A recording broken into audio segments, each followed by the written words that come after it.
咁我講翻琴日，我哋原稿，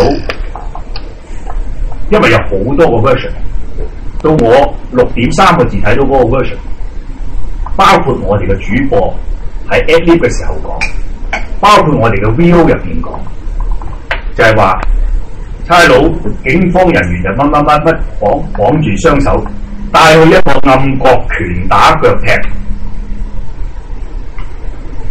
嗱，我唔知道準確個 version 係咪咁，起碼有一個 version 係咁。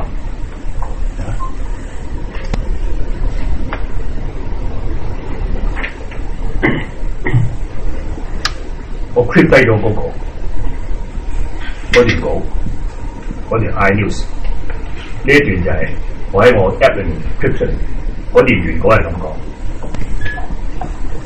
至凌晨約3時，警方採取驅散行動，警方帶走多名示威者，其中一名示威者被多名警員拖至暗角打腳踢。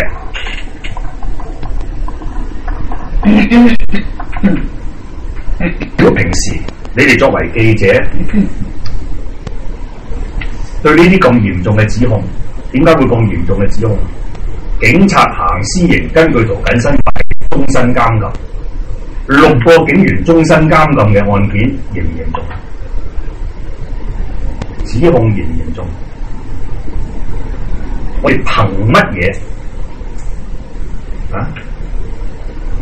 話個警員將佢拖至暗角，拳打腳踢啊！你係嗰幾個警察嘅心裏面嗰條蟲，特登拖佢暗角拳打腳踢啊！憑乜嘢啊？個記者寫呢段稿都係憑我哋嘅 cameraman 影到翻嚟，你係體型光芒，你嘅判斷佢寫嘅，佢有冇走埋去問過？睇住佢打，問佢係咪特登拖佢嚟呢度打？你可以咁寫㗎。如果你事後問翻俾人打嗰個，如果你事後問翻拖人去嗰個，你問翻佢啦。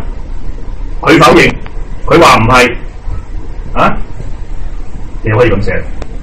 如果我哋未做到呢啲嘅時候，我哋係咪應該寫懷疑、涉嫌、相信呢啲咁嘅字眼？呢條稿完全冇。我再翻去前面嗰啲，次都冇。冇之外咧，我哋嘅主播 Adlib 嘅時候講得好流利添，6個警員啊，將其中一個示威者拖至暗角拳打腳踢，係次 Adlib 都講。如果我作為一個總編輯，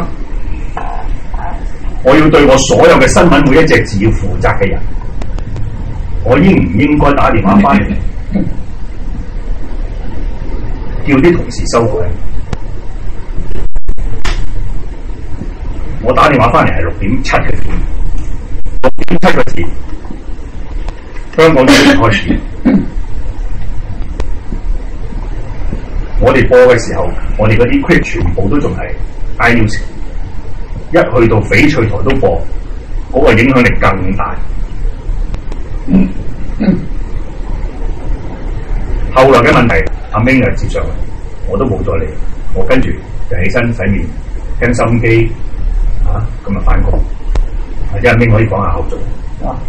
咁我補充啦，咁跟住咁其實我諗大約我估7點鐘到啦嚇，咁就話吳怡平咧整係接咗何永康班嘅，咁佢打俾我，佢死咗花哥打嚟鬧我點處理咁我話好簡單啫，我畫面其實睇到晒，咁啊話咁啊梗係 cut 咗佢先啦，因為其實真係唔知道佢影像上係踢嘅，影像上係有揼咗兩嘢同埋踢嘅，咁但係咪真係踢中晒同埋有幾即係點樣樣咧？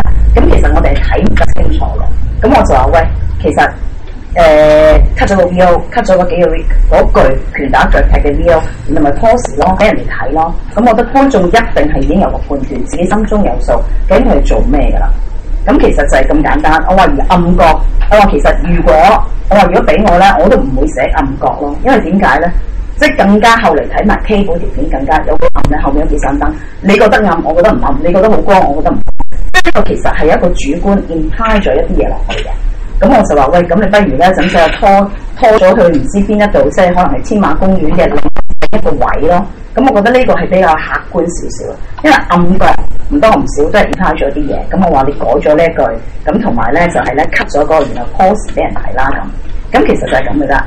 咁咪跟住咪一直，然後就翻工啦。咁講完咁去做啦。咁講完做，跟住就翻工。咁你然後即係你哋嘅 statement 就係話，即係有一個好大嘅質疑。咁點解中間嗰幾個鐘全部都係冇改到嘅咧？咁其實好簡單個解釋就係話，即係唔係解釋嘢，個事實就係咁改完咁啊冇理到㗎啦。其實已經今日翻嚟唔係開會啦，開到10點幾，然後就收到你哋嗰啲即係以為落架的 raw 片。咁我哋不斷處理嗰啲嘢啦。咁根本上係真係冇認真去睇到，喂係咪我哋要加翻幾句 video 咧？當然其實已經係各有各忙，可能有啲人就要忙於咧，就咧要 check 喂緊下呢個公民黨幾時開會啊？公民黨喺裏面咧有個咩黃色開遮嗰個嘅活動啊嘅行動啊咁，係各有各忙，係冇理到嘅事實。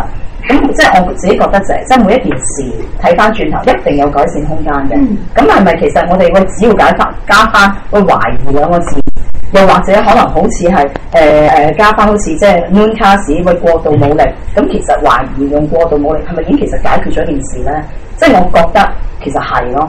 咁有啲嘢係完全係真係可以討論嘅，只不過喺嗰幾個鐘頭裏面咧，你知啦，10點零跟住就翻工，然後9點幾開會開到10點幾，然後跟住就各有各忙，我又要解答你嗰啲落架的疑問嗰啲嘢，咁其實係真係好快，就因為已經去到 noon cast。咁而隨住其實越嚟越多即係譬如記者會啦、黎棟國嘅回應啦、佢嘅驗傷啦、各樣啦，咁我哋係不斷係有 update 到嗰隻古仔嘅。咁而終於就係即係呢個版本咯。咁其實即係我覺得就係呢樣嘢。